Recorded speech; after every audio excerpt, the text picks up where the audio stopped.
Statistics. Test of hypothesis concerning difference between two population means. Difference of population means के लिए आपने test करना है हाइपोथेसिस को. Suppose that the two random samples of size n1 and n2 are drawn from two normal population whose variances are equal. जो population से variance draw किया है ना, दो पॉपुलेशन से वो इक्वल है, यानी सिग्मा 1 स्क्वायर है सिग्मा 2 स्क्वायर के, और ये दोनों किसके कॉमन वेरिएंस है सिग्मा स्क्वायर के इक्वल है. Suppose further that these samples have mean and variances given by x1 bar and x2 bar and s1 square and s2 square respectively. The common variance sigma square is estimated by s square p. तो हम ये जो common variance है ना sigma square को, इसको estimate करते हैं एक पूल्ड वेरिएंस से एस स्क्वायर पी से. कैसे?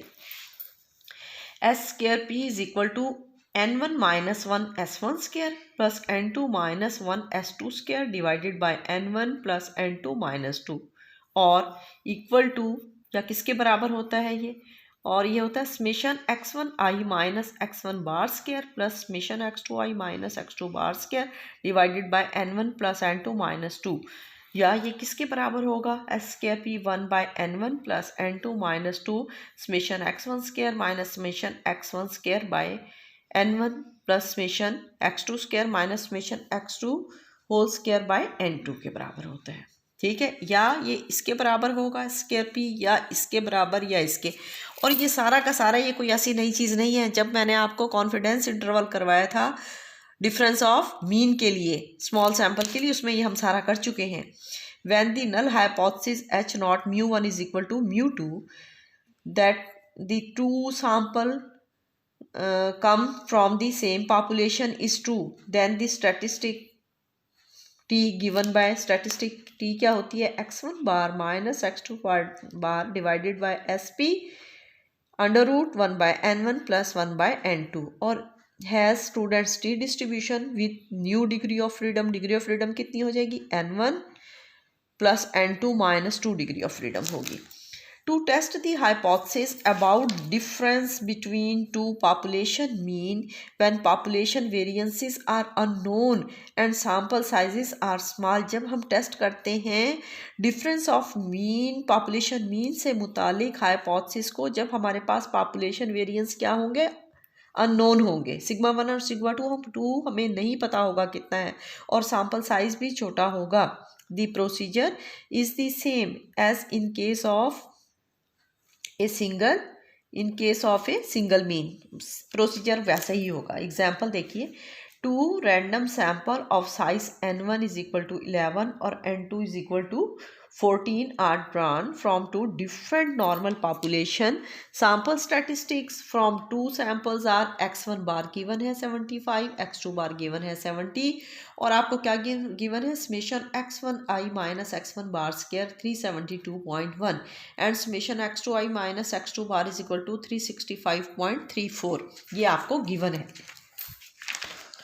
अब आप क्या करेंगे, test the hypothesis at 0.05 level of significance. हम क्या टेस्ट करेंगे, μ1 is equal to μ2 against the alternative hypothesis μ1 is not equal to μ2. Assume that population variances are equal. ये आपको दी जाएगी कंडीशन कि पॉपुलेशन वेरिएंस अननोन है लेकिन क्या है, इक्वल है. तो h not μ1 is equal to μ2 और h1 क्या होगा, μ1 is not equal to μ2. Level of significance हो गया alpha is equal to 0.05. Critical region absolute value of t is greater than 2.069. Critical value है t 0.025 पे at n1 plus n2 minus 2 degree of freedom पर. Table से देखेंगे. Computation हमारी ये आ गई. क्या हो गया, एस स्क्वायर पी कैसे कैलकुलेट करेंगे, summation x1 i minus x1 bar square 372.1 plus summation x2 i minus x2 bar 365.44 n1 plus n2 minus 2, और एस स्क्वायर पी कितना आ जाएगा 32.063. और जब आप इसका अंडर रूट लेंगे, एस पी निकालेंगे, वो आएगा 5.662. हम टी कैलकुलेट करेंगे. हमने टी क्या कहा था, x1 bar minus x2 bar divided by s p under root 1 by n1 plus 1 by n2. तो x1 bar 75 x2 bar 60 divided by s b कितना था 5.662 अंडर रूट 1/14 और 1/11 प्लस 1/14 और ये सॉल्व होके आ जाएगा टी आपके पास टी आएगा 6.579। ये कैलकुलेटेड वैल्यू है टी की। Since the calculated value of T कितना 6.579 is greater than the critical value. Critical value तो 2.069 थी, ये तो 6.579 तो इससे क्या है बहुत बड़ी है। Since the calculated value of is greater than the critical value तो ये फॉल करेगी क्रिटिकल रीजन में और हम रिजेक्ट कर देंगे किसको H0 को, क्योंकि ये बहुत बड़ी है। किस में फॉल करेगी क्रिटिकल रीजन में, हम H0 को रिजेक्ट कर देंगे। उसके बाद दूसरा है unequal population variances। जब population variances unequal हो, when the population variances are not equal, there is no basis for pooling S1 square and S2 square, then the test statistic, तब test statistic क्या होगी t prime x1 bar minus x2 bar minus mu1 minus mu2 divided by under root S1 square by n1 plus S2 square by n2। ठीक है ना।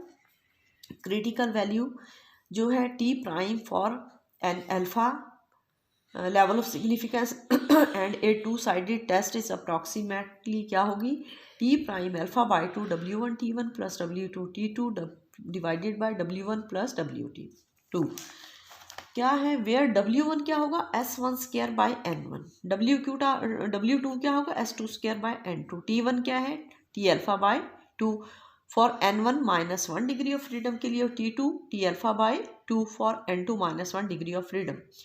Critical value of t prime for a one-sided test is founded by computing t prime alpha by t prime is equal to w1 t1 w2 t2 w1 plus w2 using t1 is equal to alpha for n1 minus 1 और t2 is equal to t alpha for n2 minus 1 degree of freedom के लिए।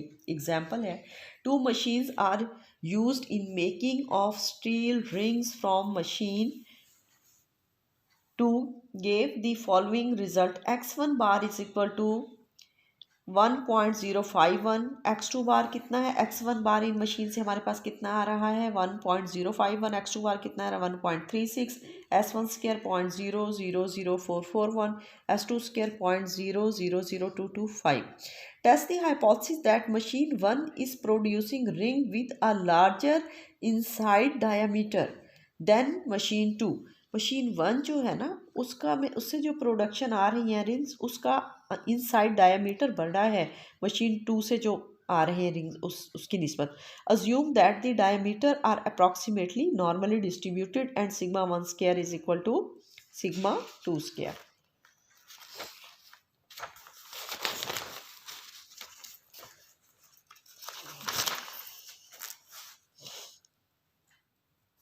हाँ जी, यहाँ पे हम क्या assume करेंगे, ये देखिए ये वाला, तो वो क्या कहता है आपके assume that the diameter are approximately normally distributed and sigma 1 is not equal to sigma 2 square. यही वाला टेस्ट कर रहे हैं ना कि जब अनइक्वल है population variance sigma 1 square is not equal to sigma 2 square. तो critical value of the test statistics for alpha is equal to 0.01 one sided test is founded as follow. T1 कितना होगा t 0.01 पे 9 degree of freedom पे 2.821 है। T2 कितना है t 0.01 पर degree of freedom कितनी है 14 है और 2.624 है। W1 कितना है 0.00441 डिवाइडेड बाय 10 और W2 कितना हो जाएगा 0.00225 डिवाइडेड बाय ये n2 है आपके पास उससे डिवाइड हो जाएगा।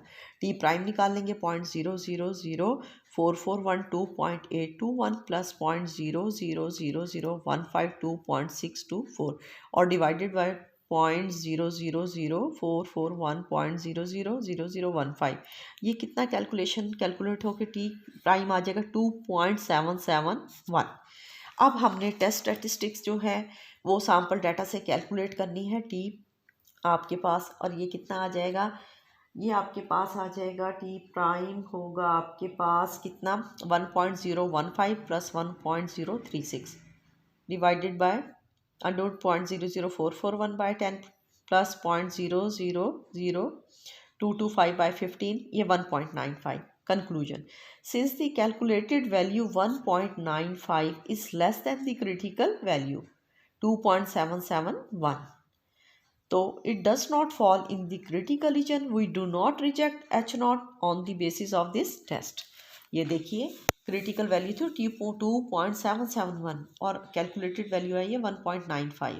जो क्रिटिकल वैल्यू से कम है ये किस में फॉल नहीं करती, क्रिटिकल रीजन में फॉल नहीं कर रही. इस वजह से हम क्या करते हैं, हम रिजेक्ट नहीं करते हैं H0 को, बल्कि एक्सेप्ट कर लेते हैं H0 को. ठीक है, कल इंशाल्लाह इससे आगे जो है वो करेंगे.